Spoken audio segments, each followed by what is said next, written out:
This is a technical workshop on creating animations, and we hope to make it a fun-filled afternoon for you guys. Hope to animate your afternoon. And I'm Hardeep Bajwa. I work as a product engineer on animations in ArcGIS, and I've been in this role for quite a few years, and work for the software development group. Co-presenting with me is Colin. He's an Esri instructor, and he gets really animated when he does his demos. So he's the right guy to do the demos. So in this session, what we'll be talking about is, of course, animations, and we'll be going through the basic animation concepts. What are animations composed of, and we'll be talking about the different types of animations. Finally, we'll be talking about how you can manage and share your animations. So that's a pretty big topic. Then we have something dedicated towards visualizing temporal data. So there's a new concept of time in ArcGIS 10, and we also had some time animations in ArcGIS 9. So how does this relate with each other? And finally, we'll be talking about exporting animations. And don't look at the screen right now, and don't try to something wrong with Microsoft PowerPoint. It's nothing with our software. So let's talk about animations, and I'll give you an introduction on what animations are. This functionality is available inside of ArcMap, ArcScene, and ArcGlobe. What it allows you to do is create simple and complex dynamic effects. You can create flybys. You can move through your study area, and you can actually create animations by changing the layer transparency, for example, create a fading in and fading out effect. And also you can manipulate some of the scene properties. So in a nutshell, it's all about dynamic effects when we talk about animations. What it actually does is it allows you to automate the process of effective demonstration and visualization of data. So if you think about it, when we put up that animation out here, it was talking about the study area there. It was a crater lake, and you could visualize it from different perspectives. So I like to say that quite often, a picture is worth 1,000 words. So that's a famous quotation. And I believe the animation is worth the entire story. So you can actually tell a story using an animation. So you can talk about your study area, you can perform analysis on that study area, look at it from different perspectives, turn on and off different layers during an animation, and basically tell a story about your study area. And it's very effective in terms of demonstrating in front of stakeholders or your managers, and look good in front of your managers. So that's where you would use animations. In terms of the dictionary kind of definition for animations is that it is a rapid display of a sequence of 2D or 3D views in order to create a dynamic visual effect. So in a way, it's something very similar to a film strip. So what we're doing is we have these frames, and we're just playing these in a rapid fashion. So that's an animation. In terms of animations in ArcGIS, they consist of one or more animation tracks, and these can be of the same type, or they can be of different types. And as I go through these slides, it'll become more and more clear what are animation tracks and what are these composed of. So an animation track is for the collection of keyframes. And if you look at the screen here, you can see that we have a camera track. And if you can relate this to a film strip, so we have a collection of keyframes or frames where we've captured the camera location. And if I play this animation track, it's going to look animated. So it's going to create an illusion by interpolating between the camera positions. So moving on further, you can have one track, or you can have multiple tracks in there. So I have two tracks here now. One is storing the camera properties at different times, and the other one is storing the layer transparency at different times. So you can play these animations tracks together and create a dynamic effect here. So while the camera is moving, or while you're revolving around the globe, you can change the transparency of the layers and create a dynamic visual effect. And we're going to cover this in the demo as well. Now I talked about keyframes. The keyframes are the properties of the object which you're trying to animate. So in this case, I have 5 different keyframes, and this is a camera track, and I've captured these keyframes at different perspectives around the globe. And when I play the animation track, what we're actually going to do is, when we move from keyframe 1 or camera position 1 to camera position 2, we're actually going to interpolate in between those keyframes. So that's the one which gives you the dynamic illusion or the dynamic effect of the movement of the camera.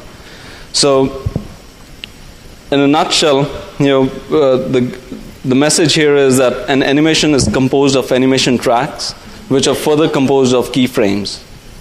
So the keyframes are the ones which store the objects of the camera or the layer, and that's what we animate as we move along the timeline. Right? And now moving on to the different types of animations, we have here the map view animation. So these are the ArcMap animations which we support. One is the map view animation, I said, is essentially what we're doing is we're animating the view extent.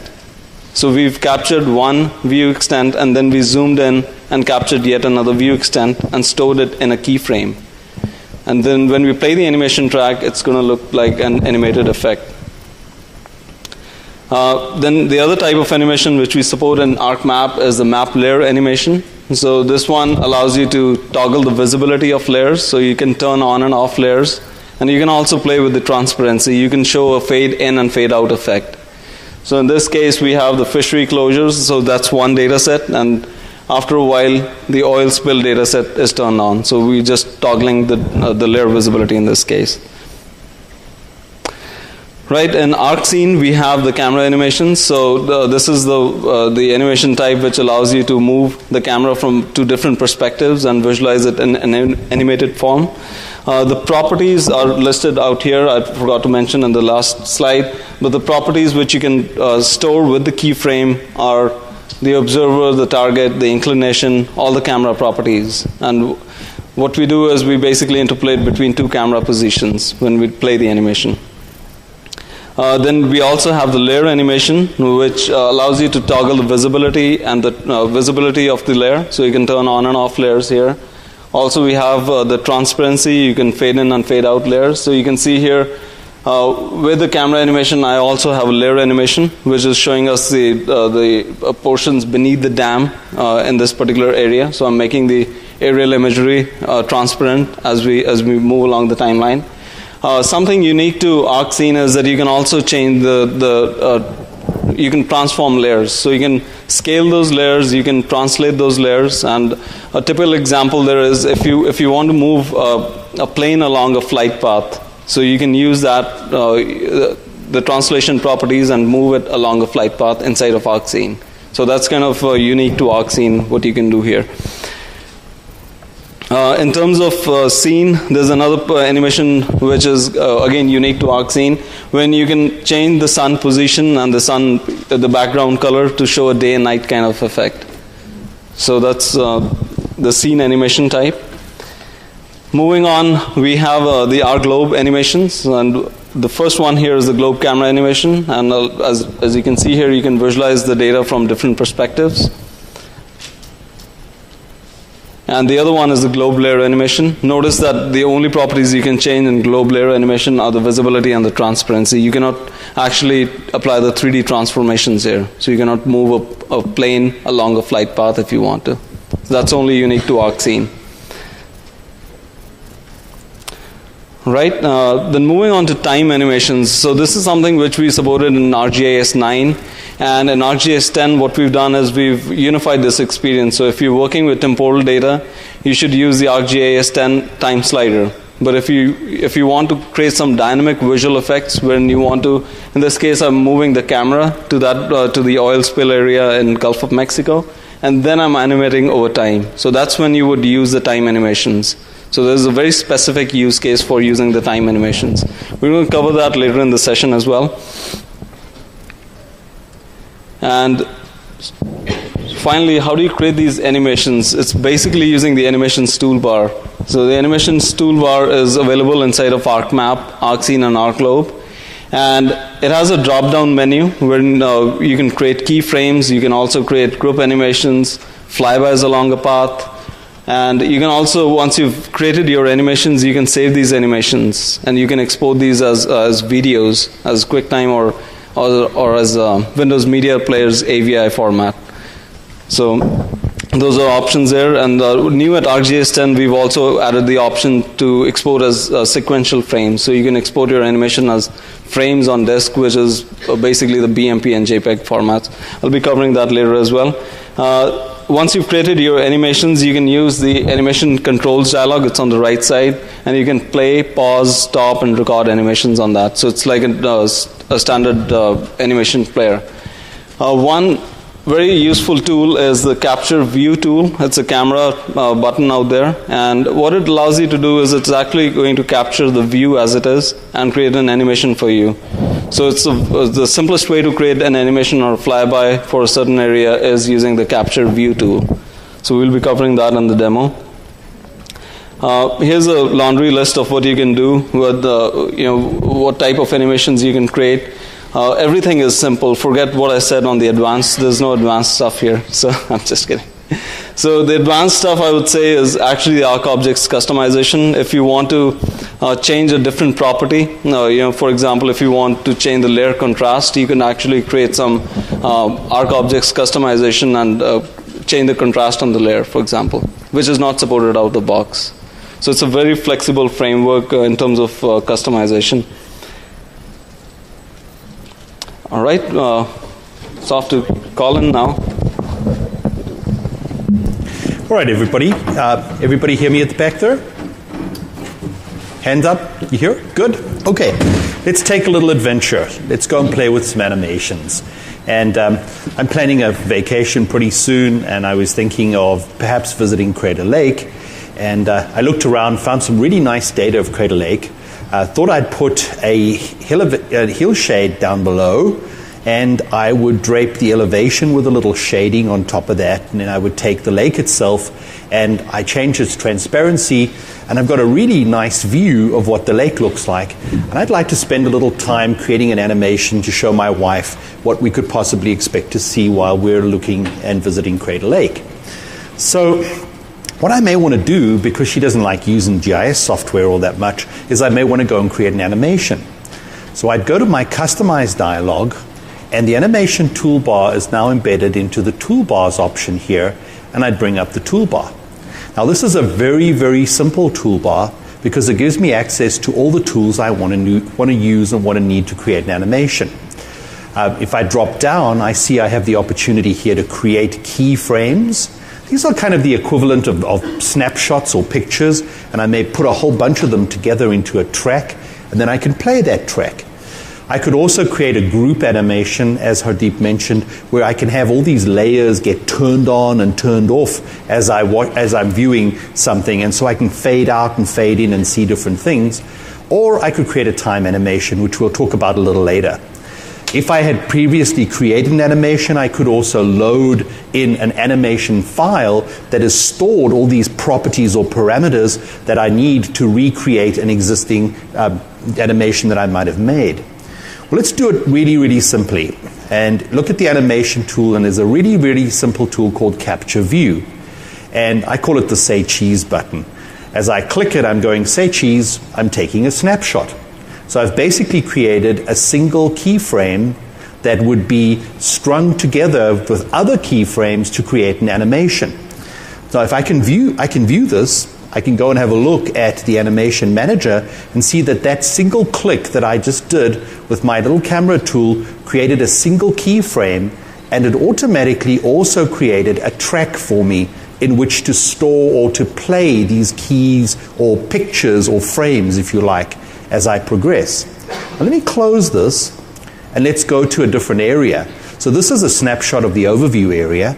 And just to help me on a little, I have a few bookmarks hidden away.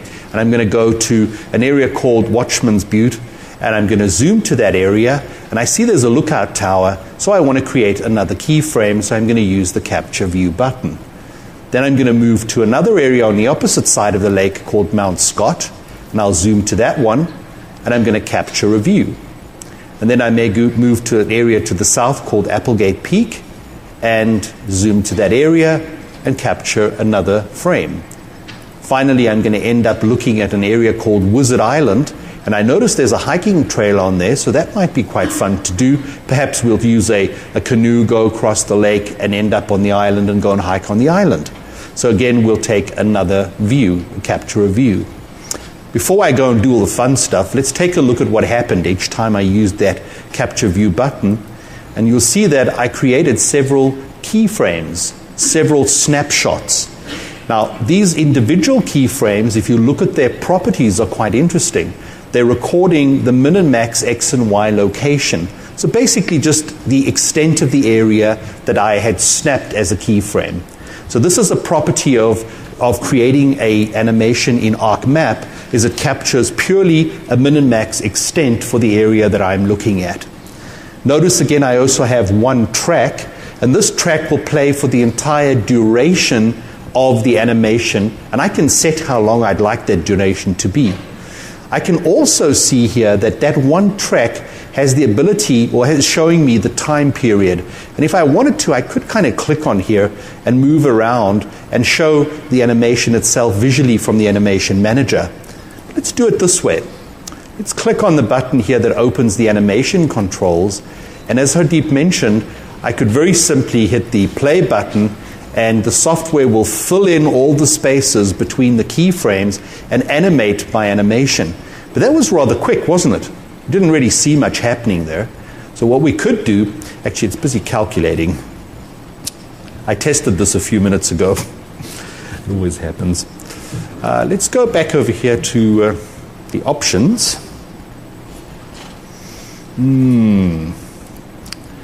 All right. That was not supposed to happen. My apologies, everybody. That was definitely not supposed to happen. We'll come back to that one in a few minutes. Let's open up ArcScene. Let's do something similar in ArcScene. So Animation Manager is up and active. Again, I've got this from the customized dialog from my toolbars, brought it up and put it in my interface. Let's do the same thing. Let's capture a view. This time we'll change perspective a little, and we'll move to another area, capture another view, move to another area here, capture another view. Let's go back to this area here, capture another view. And what we should expect in the Animation Manager are several keyframes, including a single track and a time view.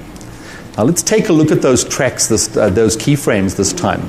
Unlike the map document where I captured, which only captured an X and Y min and max, in the ArcScene environment, what's actually happened is it's captured a target X and Y and Z location, an azimuth and an inclination, and if I choose to, I could also change the roll. So think of this as being in an aeroplane and I'm kind of pitching and rolling around and I'm viewing the surface. Well, I could change those properties as well.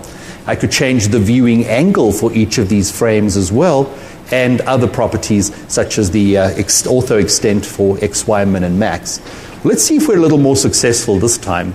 Let's bring up the animation controls and let's see what happens when we play the animation. So notice how the angle, the pitch, the roll, all of those properties are now incorporated, and our animation is created from the keyframes that I used or generated a little earlier.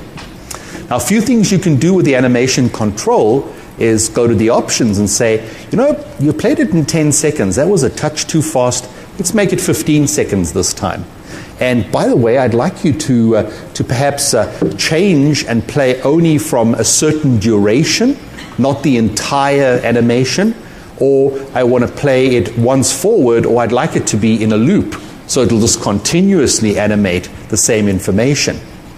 So if we now try the animation, and let's take those options away, it's going to be a little slower. I'm kind of extending the time period to a 15-second time period between the individual keyframes that I've captured. The important message here is it works pretty much the same in ArcMap as it does in ArcScene. The main thing you need to be aware of is that ArcScene, when you create a simple animation like this, is going to add additional properties to each keyframe. Angles, distance, inclination, azimuth, and other properties, which, as you'll notice here, you can manually go and modify if you wish to. So you don't have to be perfect when you capture a keyframe. You can modify the properties at a slightly different time period. You can even change the temporal order. So in other words, I may want to change this keyframe. I'd select it, and I want to make it the first keyframe in my animation. So you can modify some of these properties a little differently. That's a touch fast again, but you get the general idea of how that would happen. Now let's take a look at what it would be like to do the same thing in ArcGlobe. In ArcGlobe, we may expect something a little different. So we'll minimize this, and we'll take you to ArcGlobe. And anybody recognize the city here? Come on, you guys should know this. Those of you from the US, you should recognize this city. It's the city of the Liberty Bell. It's Philadelphia, right? So this is Philadelphia, and the city of Philadelphia have a pretty comprehensive database of really good information of downtown buildings, and we're using ArcGlobe here to preview some of those buildings, and we've texturized them so they look very natural, they look very realistic. And the city's received a request recently for a parade through the city. And as part of the process of evaluating whether they would allow the parade and potentially where they would suggest the parade route to be, one of their GIS technicians and researchers is actually looking at the city center and trying to figure out what the impact would be on traffic congestion and other areas. So let's take a look at how we can create a very simple animation that we may propose to the company or organization that are planning the parade. So we'll use the same animation tools, and we'll use the same capture view tool, and we capture one keyframe. Let's change the perspective again, capture another keyframe. This time we'll zoom in, because we think that they may want to take the parade down this main road here. So we may go here, and let's zoom in a little more on this, and we'll kind of stop here, and perhaps what they want to do is they may want to congregate and meet in this area. So again, we have in our animation manager 4 globe camera keyframes. So see, the names changed from ArcMap and ArcScene to a camera keyframe this time. Now take a look at the interesting thing here. The properties of each keyframe are now the latitude and longitude, the altitude, the observer's latitude. In other words, how high and from what angle is the observer viewing? What lat-long position is the observer? And the observer altitude, viewing angle, and a roll offset. So here, you can position yourself as if you were in an airplane, or you were on the top of a building looking down on the possible parade site, and you can modify these properties at will as you wish to make a much more realistic type of animation. Let's close this up, let's bring up the animation controls, and let's just use the defaults here, and we'll fly through a little bit of, not even fly through, but we're just observing where the possible parade route might go. A little later we'll see the parade route as the organization has proposed it, and we'll do a flyby with it. But this gives you a bit of an idea of how easy it is to create animation, both in ArcMap, ArcScene, and in ArcGlobe. Hardeep, thank you.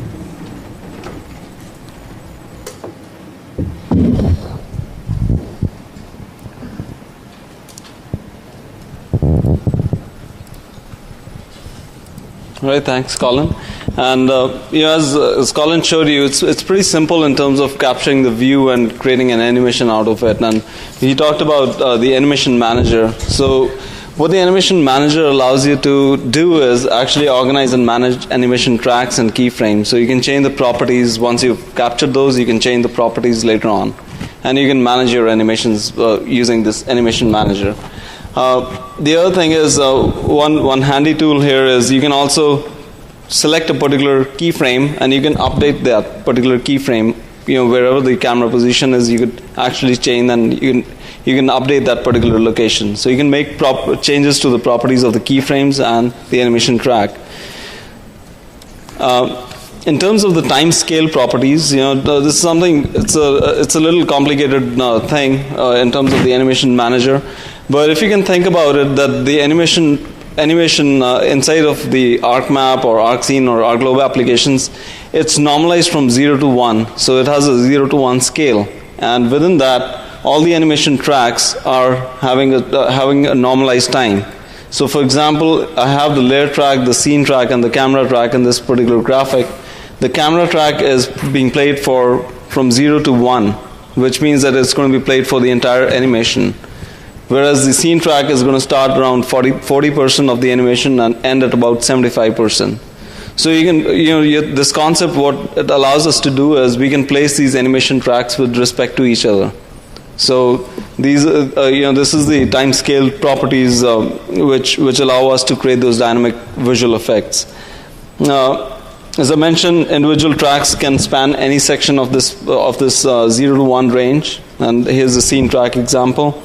And also keyframes have a timestamp between 0 and 1. So you can also organize the keyframes with respect to each other. So Colin just showed you how you can change the temporal order of the keyframes. So this is what he did, and you could do it actually on the time view of the animation manager. All right, playing animations, we've already seen this in the demo. It allows us to create, you can play, pause, stop, and record animations. So another way to record your flybys is using the record button. You could actually navigate in Scene or Globe and actually record those as a camera track. The other options here on the animation controls dialog are the looping options. You can play once forward, which is the default mode, and then you can repeat the animation. So you can press the play button, and if you have play once reverse, it'll actually play in the reverse order. If you have it loop forward, it's going to keep looping, playing forward the animation. All right. To the next demo. All right, you're switching back to me. Let's see if we can bring up that ArcMap demo that we showed you a few minutes ago that crashed on me. And I wanted to show you some new things in there. So you notice I was playing around with some bookmarks, and I literally had the bookmark manager open, and I was switching between bookmarks. Well, hang on. Can't I create keyframes automatically or kind of interactively from the bookmarks without me having to use the little camera tool to go off and do that? So let's take a look at how we will use the bookmarks to generate new keyframes and build an animation that way. So here's an example. So we're going to use the create keyframe choice out of the animation. And this time it's going to say, what is it you want to animate? I'm going to say I want to animate a map view. Where do you want to derive the individual keyframes from would be the next question. I want to import them from bookmarks, please. All right, well, which of the bookmarks would you like to use? Well, I'd like to begin with Crater Lake. Where is the data source going to come from? From layers. What is the destination track? Well, let's just create a new one. I'm just going to leave the default names and create a keyframe from that. Now let's go to our second bookmark and create a new track. I don't have to do a new track. I can all go on the same track, and we'll create a new keyframe. And we'll do the same with the next one and create a new keyframe, and the last two as well. And let's do the last one. Okay, now what do we expect to happen? Let's take a look. In the animation manager, we're going to have one keyframe but multiple tracks. So I did something a little different this time than what I had done earlier. I could have created multiple keyframes on one track if I wanted to. And again, I can see the time view, and this is what I wanted to illustrate to you, which is Hardeep was showing you, is the time view allows you to view how long each of those tracks would play. So what I could do here is I could change the time of one track and say, I'd like you only to play between 0 and say 0.25 of the full amount of time of the animation if I wanted to. Well, let's see what happens when we hit the play button here. And nothing happens at this point. What did I do? What I was just doing is, can you create one animation track and keyframes? Okay, yeah, I think what I should have done here, and let's do that, is clear the animation. So you learned a lesson, you need a clear animation, you want to start again. Keyframe, so we want to create one destination track, and let's call this bookmarks. Okay, and we're importing from our bookmark our keyframe. This one we'll just call this crater, and hit new and create it. Okay. Okay. Let's create, and we'll create another one, and a third one, or fourth one here, and another one here. And let's take a look. This time we should. So just to elaborate, like what Colin just did was actually he created one track, and then you inserting keyframes in that one track. So you don't need multiple tracks in that case. So this was the stuff which he did earlier, because each track has to have some keyframes for us to interpolate in between those keyframes. So that's the only difference. Okay, good. So let's try that animation this time. So if we play it, we'll see that it's going and using the bookmarks this time to create the animation for us. So that was a way of incorporating bookmarks instead of individual places that I would go to and use the camera animation. Now let's take a look at a few other things. So I'm going to close this one down, and let's take a look at something else that's kind of interesting here. This is a data frame in ArcScene that has several different images. It has a mesh, a photo of the study area, and a topographic map. And we're previewing these 3 different layers, and we can't really see them unless we turn on and turn off the layers. So how about creating an animation, and we'll call this a group layer animation, where all the layers within this image data frame, which is a group layer, will sequentially be turned on and turned off, and we fade in and fade out from them. So this is called a group layer animation. So let's see, we'll go and say, create a group layer animation. And it says, what's the base name? What do you want to animate? I want to animate the image data group layer. So all the layers that are located in the image layer group will be animated. And I want them all to play for the time, the entire duration. Do I want layers to disappear one at a time or not? Do I want all the layers to come in one at a time? Sure I do. And do I want any fading? A little bit of fading, and I want to blend the layers as they fade. Hit the OK button.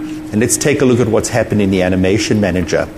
So each individual, so there are basically for each layer, there's a fade in and a fade out keyframe, and each layer also has its own track. So for each track, so each layer itself is a separate track, and it'll be on, fade out, fade in, the next one. So we're expecting that to happen. So under the keyframes, you'll see that you have begin and end times. They're all going to be displayed at the same time in this case as well.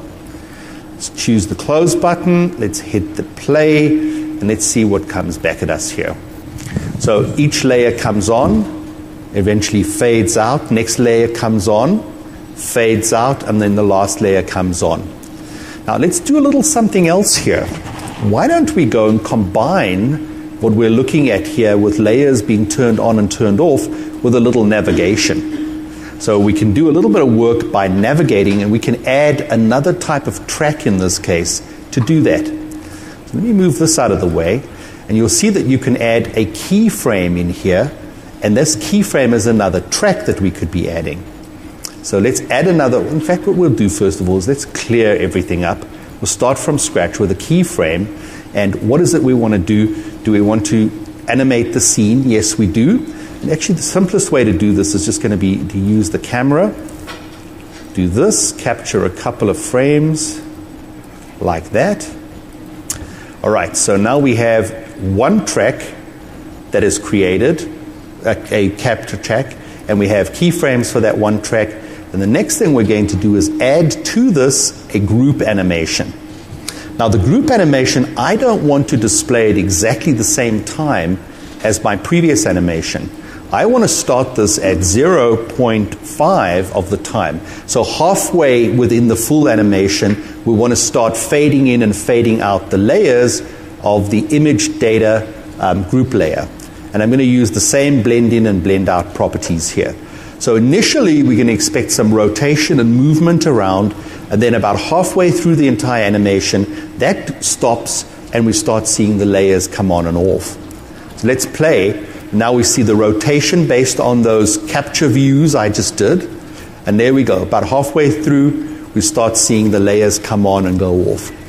So that's an example of what Hardeep showed you was multiple layers or multiple tracks. And then notice the tracks here have their own time period. And if we look at the time view, we'll see that the view capture track plays continuously, but the three tracks that were created for each individual layer begin at 0.5, at halfway through the animation time. So that's an example of a little bit more complex and a little bit more advanced functionality you can do. Now let's move over and look at one more thing. And I told you the city of Philadelphia was entertaining the possibility of an organization doing a march or parade through the city. Well, the organization came back and they said that they decided that this would pretty much be the parade route that they would like to follow through the city. So they want to begin in this park area here, and they want their parade to follow down one of the main streets, down around the back of the side of the buildings, and end up in another park area. So we want to go and have a look at the basics of this. We want to go and explore, for example, a little bit of the potential of this parade. And in fact, if we were going to do a full explanation and a full exploration, we may actually want to put cameras on buildings and view the parade and all sorts of different analysis, which we can do with 3D, by the way. Well, let's go and see what it looks like animating the flyby or the flight path, if you like, of this parade, the parade route that was suggested and requested by the organization. So we're going to clear our animation, and this time we're going to use a different type of animation called a flyby from path. The only problem is that the path and flyby by path animation is not active. So what we need to do is we really need to go back to the parade route we have here, and we need to select the feature. I'm just going to do this in a really easy way. I'm just going to select it over here. So the parade route is selected, and if I now go to my animation toolbar, I see that create flyby from path is active. Now what will happen here is every vertex, or almost every vertex along the path, potentially will be the location of a new keyframe. So when I create a flyby from path, I have a couple of things I need to do. One of them I can play with is called the simplification factor. This sort of weeds out some of those vertices. If I don't turn the simplification factor on, I could get a very jerky type of animation. But if I remove some of the excess vertices and make it a smoother type of path, I probably am going to get a much, much easier on the eye or more pleasing animation. So let's do that. And let's take a look at some orientation settings. And you notice I can set a look ahead type of characteristic. I can set the azimuth, inclination, and roll. So if I were in a helicopter or I were in an aeroplane, I could set some of those characteristics. Now, I've purposely not set one of the settings so that you can see what will happen if you don't set a vertical offset. So let's import the track or import the path, and we're ready to play. Now, I purposely did this. So as I start flying, I'm at street level. So I'm literally flying, if you like, at street level along the path, along the route that was proposed for this parade. And you can see it's a little jarring, so I really want to raise myself above the ground a little. I want to take a look at this from a slightly different perspective. So I could do it this way. I could go and change some of my properties here in the keyframe individually if I like. Or alternatively, I'm just going to go back and I'm going to change the flyby from path vertical offset, and I'm going to put myself about 55 feet above the ground and import again and run the animation. And you can see I get a much nicer view this time of the potential parade route. These buildings don't have textures. We only had some textures for some of the buildings here. So you can see the parade route will follow an area along this main freeway and then end up in the park area. Now again, you notice it was a little blocky, a little jarring as you were moving around. Well, if we go back again and we make the simplification factor a little higher and we import again and run through, we get a much smoother effect this time round. Not too bad. We could place ourselves even higher above the buildings if we wanted to as well. But you get the general idea of how simple and relatively easy it is to create an animation, and then once the animation's created, using the animation manager, you can modify some things, change the properties, angle, roll, pitch, and other characteristics. Thank you, Hardeep. Right, thank you, Colin. And how many of you, I was kind of curious, like how many of you are interested in working with temporal data? A lot of you, actually. And how many of you know about the existing ArcGIS 9 functionality? Like, we do have time animations with respect to that. Have you guys worked with time animations at all? Okay. So I wanted to kind of spend some time on, we had the concept of time animations in ArcGIS 9, and in ArcGIS 10, what we've done is we've simplified the the experience of working with temporal data. And what we've done is we've actually made the map time aware. And if you have a time data set which has actually an attribute field with the time values associated with the features, you can use that feature class or the data set and visualize your data over time. The experience is such that you can actually configure the time properties on the layer. And here I have the layer properties. I'm pretty sure you can't read it at the back, but the message there is that there is a time tab on the layer properties dialog in ArcGIS 10. So that's where you would actually specify your time properties. And we'll show you a demo on that. It'll be much more clear there. And once you've configured the time properties, what you can do in ArcGIS 10 is you can use the time slider. So you can visualize the data over time using a simplified time slider. The other thing about this experience is that you can actually publish this time-enabled layer and use a web API or a web client to visualize this data. For example, you could publish this time-enabled layer and use it in ArcGIS.com. And when you use it in ArcGIS.com, the time-enabled layer, along with it is shown a time slider. So you can directly use the time slider there. So that's kind of cool in terms of the simplified user experience. However, as I mentioned earlier, we had the concept of time animations. So it did a similar thing, but it was using the animations manager. The other thing it was doing is actually you had to create the camera the time keyframes, and there was a special visit for doing that. So for those of you who were kind of interested in time animations, we still support time animations, but my recommendation is that if you are using temporal data, go with the time slider instead of using a time animation. The only specific use case when you would actually use a time animation in the animation manager is when you want to create a dynamic visual effect. For example, in the next slide here, in the demo, you can see that I'm zooming into a particular study area. In this case, it's the oil spill in Gulf of Mexico. So that was the camera track, and then I'm using a time animation track to show the changes over time. So that's when you would use a time animation.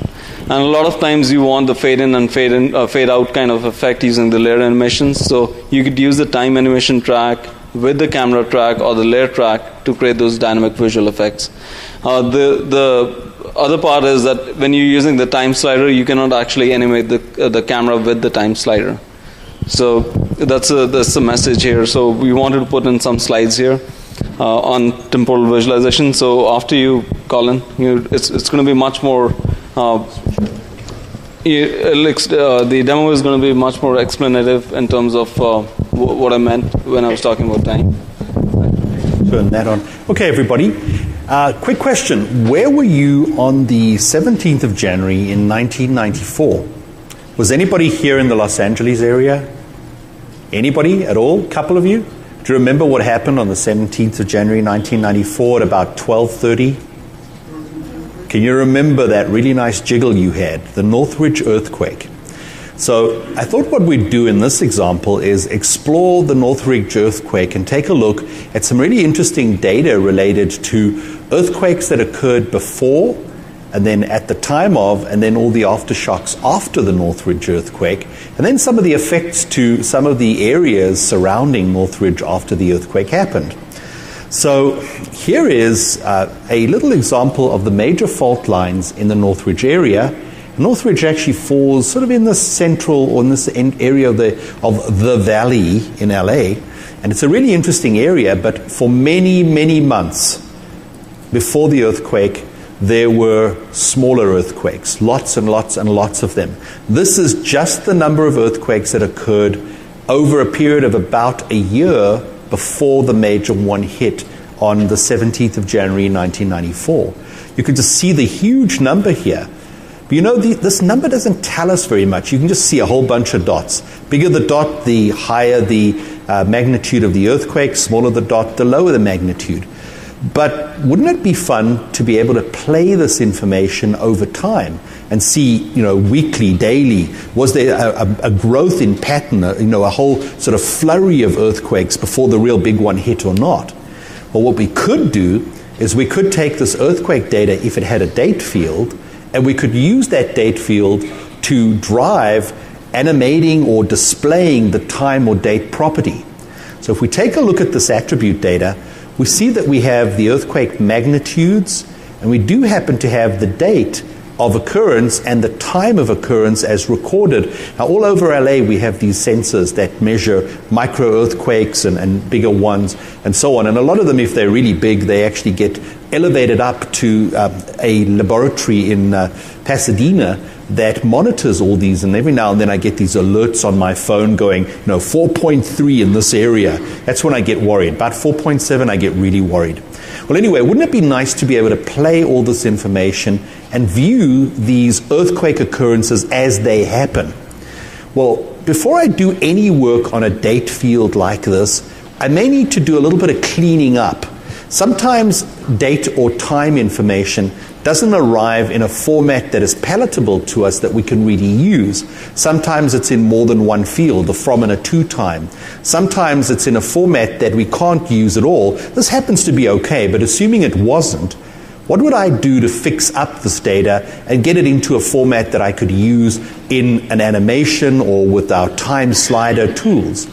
Well, I could use Arc Toolbox, and within the Arc Toolbox environment, within the data management toolbox, under the fields tool set, there are a collection of tools that were designed specifically to allow you to modify through geoprocessing your time field. There's a calculate field, calculate end time, calculate or convert time field, convert time zone, and transpose fields. And all of these tools, I'm not going to use them, but all of them have been created potentially and typically for you to take time or date information in one format and really to convert it into a format that is more useful for us for animation and for analysis of this temporal characteristic of our data. Well, let's go on with the adventure. So lots and lots of earthquakes happened, and on the 17th of January 1994, bingo, a really big earthquake happened. That was the real bad boy in Northridge. And several freeways collapsed, lots of bridges, literally they concertina down and they collapsed on top of each other, and it was pretty bad, a lot of things. Well, immediately after the earthquake, there were huge amounts of aftershocks, lots and lots of aftershocks. And if we view the aftershocks, we'll see that within minutes, there were magnitude 6.7 was the actual earthquake, and then there was 5.89, 3.27, and they just progressed for several minutes afterwards as the earth started settling down again. And those little earthquakes are in themselves very destructive. Well, we notice we have a date time field that has the minute time characteristic here. And why don't we go and take a look at that? So let's turn on the aftershocks, and we can see these aftershocks as they'd happened in our study area or our area of Northridge here. And again, they don't tell us very much until we do something with that time characteristic. So let's see how we do that. We right-click and go to Properties tab. And one of the tabs you'll notice, and this is the same in ArcMap as well, by the way, it's the same time tab, is a tab called the Time tab. And in order to use time or temporal characteristics, you need to enable the time characteristic or property on this layer. So by default, all layers are capable of showing or having that time property used, but it's only when you turn on that property that you can start leveraging it. Now, the next thing you need to do is specify what format the time is stored in the source data. Now, you may recall I had a single field that had date, time, hour, or hours, minutes, and seconds in it. So I have a single field format in which the time was maintained. The software is also pretty clever. It looks at all the fields, and it automatically picked up a field defined as a time field called date time. It was also pretty clever because it recognized that the format in which the time was stored was year, month, day, and then hour, minutes, and seconds. So it automatically picked that up from the format of the time field. The next thing it did was, it gives you the option of modifying, by the way. The next thing it did was it says, well, what sort of step interval do you want to use? In other words, when I play this data back for you, when I show you the temporal characteristic, What do you want? Would you like every minute, every 5 minutes, every hour?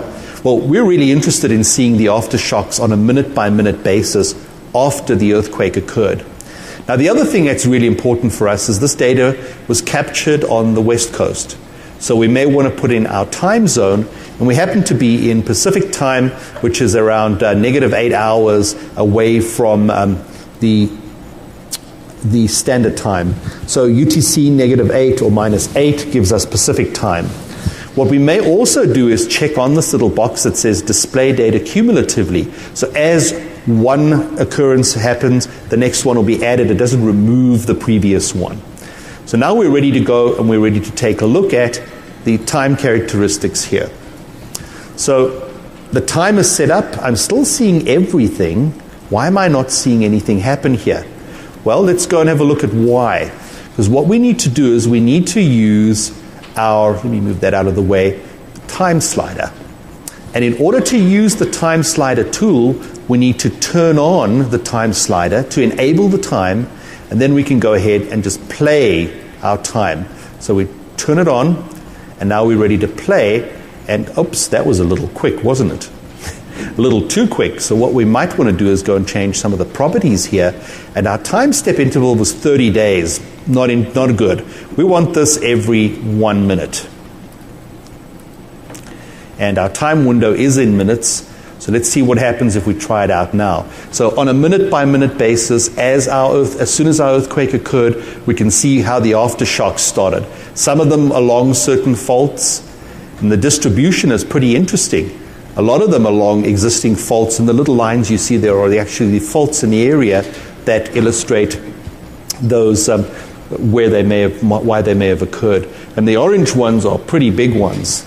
In fact, if we open up the legend here, we can see that the orange ones are anywhere between 5 and 6 in magnitude. This is the old scale that was used at that time. There's a new scale that's used this time nowadays. But it gives you a good idea of how any data can really be animated if you have a time or a temporal characteristic to that data. The important things you need to remember is that you may have to transpose the fields, modify the fields a little to enable them to be used in here. Now, what about creating an animation? Well, the guys who wrote this stuff were really nice. They added a button in here. And I'm just going to stop at this point. They added a little button in here that says export my time slider characteristics to video. So you could do that right away, but of course, keep in mind that this temporal modeling here is really much better supported in a true animation environment where you add additional tracks that play different things. Maybe a group animation that turns different layers on and off at the same time as it's showing the temporal data being displayed. So if we close our time slider and go to our animation here, we can create a time animation, and that's automatically created because we enabled time on our layer. So if we go back and look at the animation manager, we're actually going to have a time animation track automatically created very easily because we enabled time and we have that active. And we have the 2 keyframes here in this case that we will stitch together in between when we animate.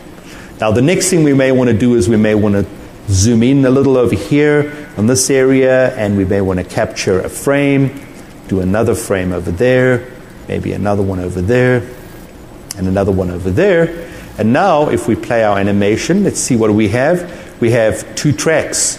We have the capture track, which is essentially a camera track, and our animation track. And in this case, I may play both of them at exactly the same time. So now I am using the ability to pan and zoom around as my time information is being animated and displayed at the same time. So keep in mind when you use time data and animated, it really is supported by adding additional tracks of information to it. Hardeep, what have you done there? So I guess the demo which Colin just showed, you get the point. Like if you're just dealing with temporal data, you can use the time slider. But if you want to create a dynamic visual effect, like the camera is moving and the temporal data is changing over time, you can actually create a time animation track and play it all together. So that was the point there. By the way, there's a technical workshop on working with temporal data tomorrow. So it's at 1:15 in room 4. So you might want to attend that as well, if you're interested in working with temporal data. Now moving on to, once you've created your animations, you can actually export these animations as videos. The formats which we support are the AVI, or the audio video interleave format, and the other one is the QuickTime format. For the QuickTime format, there's a note here that you need to have the Apple QuickTime player installed on your machines. And from our testing, what we found is that there are some issues on Windows Vista and Windows 7, so it works best on Windows XP. So we know of that issue. But as an interim, what you could do is actually create audio, the AVI files, if that's acceptable. The other thing, what we've done is, in ArcGIS 10, what we've provided is the ability to export animations as sequential frames. So you can take these sequential frames, which are the supported formats for those sequential frames are bitmaps and JPEGs. So instead of creating a video out of the animation, we actually spit out the BMPs or the JPEGs. So what you can do with those images is you can edit those images. You can actually add titles, for example, or you could delete some of these images and then take it into a third-party software and create an actual video out of it. The other thing you can do is, if you don't have a third-party software, what do? You can actually use the raster to video geoprocessing tool. So what it does is it's going to take in those images and create a video for you. So once you've created those images using the sequential image exporter, you can actually edit those and bring those back and stitch those together using the raster to video GP tool. So that's in a nutshell on the slide. All right. One other demo. Okay. And this is going to talk about exporting animations. All right. So can we switch back to A, please? Okay, back to our familiar ArcMap and Crater Lake. And I thought I'd just show you this. So what I decided to do was take that little animation that we had created earlier and that we had played and take a look at... I don't believe this. Yeah, it's a very unhappy map document. Very, very unhappy. So just give me a second to bring it up again. So what I decided to do at this point is to take that animation that I had created. This gives me an opportunity to load an animation file, by the way. So I saved out the animation to an AMA file, which really just saved all the instructions that the animation manager would have on the keyframes, the tracks, and so on. And instead of me playing the animation through the animation controls, what I may want to do is take this animation and export it out.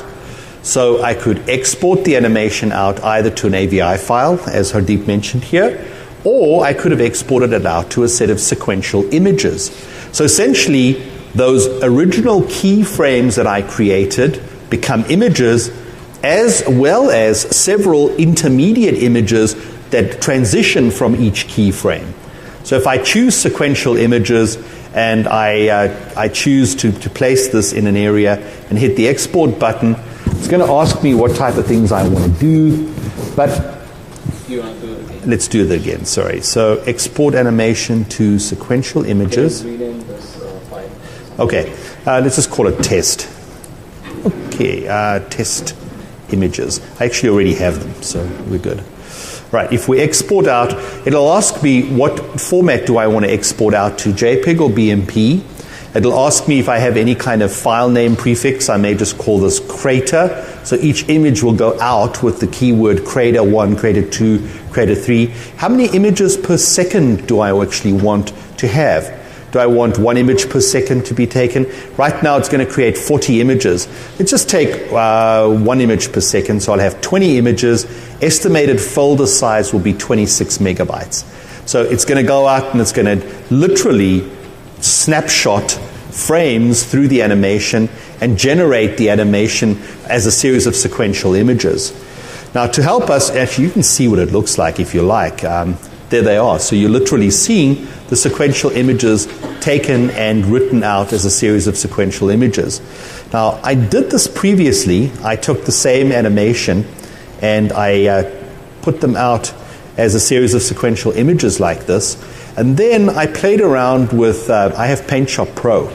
And I thought, maybe I'd do a little bit of work on this. So I made a copy of these and I brought it into PaintShop Pro and I said, okay, what I'm going to do is I'm going to add a really nice title to the first couple of images.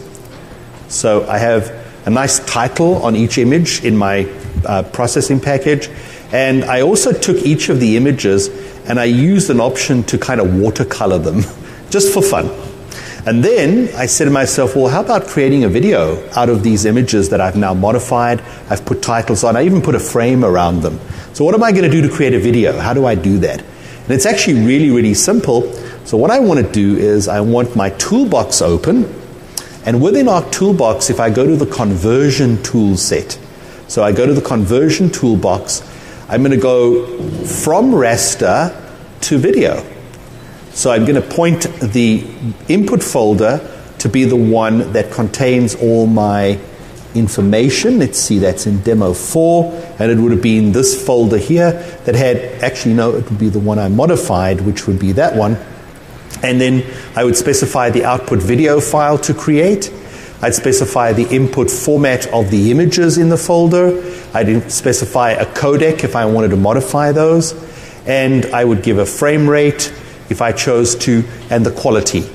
Well, this takes a little while because it's taking those individual sequential images and it's stitching them together to create a video for me. So to help us a little, I already created one, and I'm going to go back in here again, and I'm just going to run this little video clip, and hopefully we don't get blown up. And there we go. So this was my little Crater Lake sequential images that I stitched together. I made a watercolor view of them in PaintShop Pro, put a title on, put a little border around it, and made a slightly different video. So you have some ability to do some video editing if you wish to here. And that's exactly the same stuff that we started off with, exported out, modified, and then built the video with the raster video tool. And that's me. Thank you, Hardeep. Right, thanks, Colin. I'm going to switch first. So we showed you, Colin showed you a lot of cool stuff, and the way you can actually go back to your offices and do some or create some really cool animations is, one is that we'll be providing, I guess you'll have the proceedings and the slides with the conference proceedings, I guess. The other thing is you can also look at the desktop help. So this is definitely there, if you don't get the PowerPoints. We have on the Resource Center, you have this link. I put this on the slides. But under the desktop help, we have the professional library help. And under that, we have the mapping and visualization and the animations help. So it talks about the different types of animations and how you create those animations, how you create flybys from paths, how you create simple camera animations. So all that stuff is right in the documentation. So here's the link towards that documentation. And the other thing I mentioned was a technical workshop. So we have one technical workshop tomorrow working with temporal data in ArcGIS, and then the other one is creating animations. It's basically the same, it's a repeat offering for this session. And I forgot to put Eileen's demo theater, that's tomorrow, right? Do you know what the time is, actually? No, sorry. So there is a demo theater on working with temporal data. This is in the mapping and visualization island. So that's another place where you could actually go there and take a look at how you work with temporal data, right? And I'd like to mention that this time around, the session, the surveys which we gave for our evaluations is online. So here's the link towards that evaluation. So it's on www.esri.com and /session evals. So you can go to that website and provide us with feedback on the session, right? And I'm open to questions if you have any. The very first animation with ArcMap, it seemed a little jerky as you moved around. Now, is that a function of the complexity of the layers in the computer, or can you add more keyframes and be less jerky? Yeah, so the question is like the first animation which we showed in the demo was a little jerky, and the layers were flashing a little bit. You could actually increase the animation time, the animation duration, and it'll be a lot smoother. The other thing you can do is actually capture more keyframes, as you mentioned. And the third thing, which is a performance enhancement, is actually using base map layers. So you can for your static layers, which are not going to change over time, for example, you could actually create a base map layer and use that for when you're animating your data. We didn't do that in this case, but you could do that. It's an option on the table of contents. You right-click on the data frame, and you can get the option to create a new base map layer. So that becomes your background, and it's a lot less jerkier, I guess. So, right? Yes, please. How do you time-enable layers in 9.3? You don't have to do that in ArcGIS 9. So we actually have a wizard which allows you to create the time animation in ArcGIS 9.3. It essentially allows you to specify the layer and the time field which is in that particular layer. So it's something like the create group animation wizard which Colin showed. There's a create time animation wizard in 9.3. Right? Yes, please. How does this work with your labeling engine, or do you recommend using annotations? Is it for the time enabled or is it for general? Yeah, it should work fine. As I mentioned, you could use the base map concept. That's one option there, and annotations it should work as well. And just to mention here that the temporal data it should work there as well. If you have annotations, the annotation should show up based on the time. So. Yeah, you can label, and then as you play, it'll put magnitude or something down. There's a lot of stuff you can do. Yeah, but it should work. Generally speaking, it should work fine. Any other questions? This is fun stuff. You guys should have lots of questions. Yeah, that's okay. Yeah. This one here. Does it work in ArcGIS Explorer? So in ArcGIS Explorer, what we have is the presentation mode. We didn't actually cover that here. What you could do there is you cannot actually export this animation to Explorer, but you actually create a new animation in Explorer. So that's another way it's a very valid way of making presentations. So it doesn't fall in with the animation framework, which is kind of oriented towards desktop and engine applications. Right? Good question. Yes, please. I noticed that when you render those images to export to images, the two options are JPEG and BMP. Yeah. So when you're in 3D, does that mean that the transparency is black or white? On the Like you have the 3D like the fly through. Normally the sky will be transparent in your video, but if you render it to BMP or JPEG, it doesn't support transparency. So it will be black when you export those images to. No, I'm not sure when you say it doesn't support transparency. Switch over. Just in the typical desktop application, Uh-huh. if you save a map, Yeah. if you don't save it as when you save it to a BMP or a JPEG, you have a white solid background. You don't have the transparent background around the map. Oh, I see, the layout, actually. Yeah, in ArcScene and ArcGlobe, we don't have the layout view, so you should see. So whatever we capture is actually, we're capturing the pixels from the screen, so it shouldn't be a problem. I don't see anything in terms of making black or, the transparency should be shown as such. The water here is transparent. Yeah, So but this- No, I see what. So the question actually is that when you're using the layout view, there's an empty area on the side when you're working with the layout. So there's a page, but there's an empty area on the side. And does that get captured in the animation? And the answer is no. Actually, it doesn't get captured in the animation. So we just pick up the page which is in the layout view. Right. All right. All right, thank you for coming.